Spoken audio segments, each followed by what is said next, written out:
गेल्या 2-3 दिवसामध्ये नियोजनावर आपण अनेक चर्चा ऐकल्या, परंतु नियोजन हा विषय इतका नित्य नवा आहे की त्याच्या संबंधीची चर्चा कधी कंटाळवाणी वाटत नाही. आकाशाकडे माणसाने पाहिल्यानंतर ज्याच्या त्याच्या नजरेप्रमाणे त्याला ते दिसते. जसे आकाश विशाल आहे तसाच नियोजनाचा हा प्रश्न विशाल आहे. असंख्य दृष्टिकोन आणि असंख्य प्रश्न, यातून असंख्य माणसांच्या जीवनास पूर्णतया स्पर्श करणारा हा विषय असल्यामुळे त्याच्या संबंधी कधी कंटाळा येत नाही. पण नियोजनाचा निश्चित अर्थ आपण आपल्या मनाशी समजावून घेतला पाहिजे. विशेषतः महाराष्ट्र राज्याच्या निर्मितीनंतर जी परिस्थिती महाराष्ट्रात आहे तिच्या पार्श्वभूमीवर आणि देशातील नियोजनाच्या पार्श्वभूमीवर महाराष्ट्राच्या जनतेचे नियोजनाच्या बाबतीत आजचे कर्तव्य काय आहे हे आपण पाहिले पाहिजे. परिच्छेद. मी तपशिलाच्या प्रश्नात फारसा जाऊ इच्छित नाही.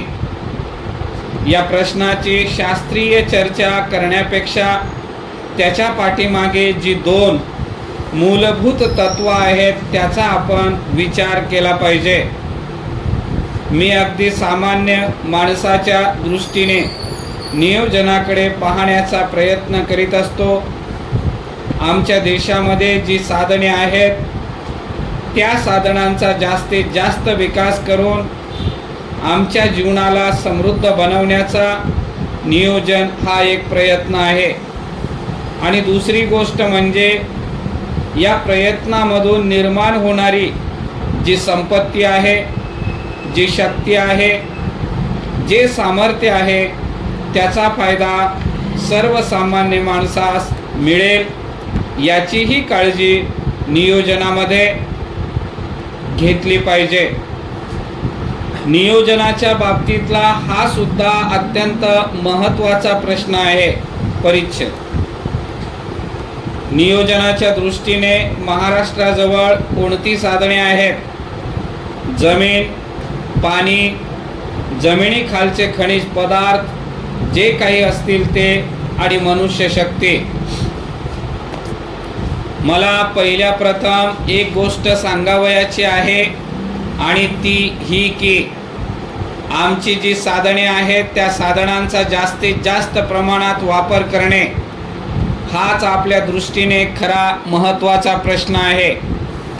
परंतु नियोजनाच्या संदर्भात आपले मनुष्यबळ, आपली शेती हीच आज आपली मुख्य साधने असल्या कारणाने त्यांच्या प्रश्ना संबंधानेच मुख्यतः मी आज बोलणार आहे. आमचे मनुष्यबळ कसे आहे, आमची पाण्याची साधने काय आहेत, आमची जमिनीची साधने काय आहेत हे आपण प्रथम पाहिले पाहिजेत.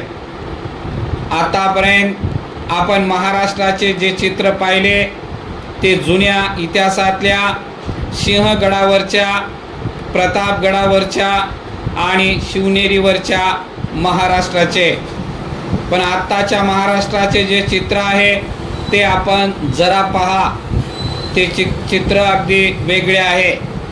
आत्ताचा हा महाराष्ट्र खेड्यापाड्यात पसरलेला आहे. जमीन जुमल्यात वसत आहे.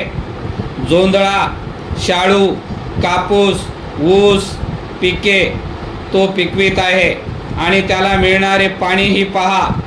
हे चित्र पाहिल्यानंतर बुद्धीला थोडीशी का असेना एक प्रकारची जागृती येईल. आपल्याजवळ काहीतरी अपरंपार आहे असे समजू नका. ते आहे ते मर्यादित आहे. पाणी मर्यादित आहे, जमिनीची शक्ती मर्यादित आहे आणि या मर्यादित शक्तीचा आपण उपयोग केलेला नाही अशी ही परिस्थिती आहे.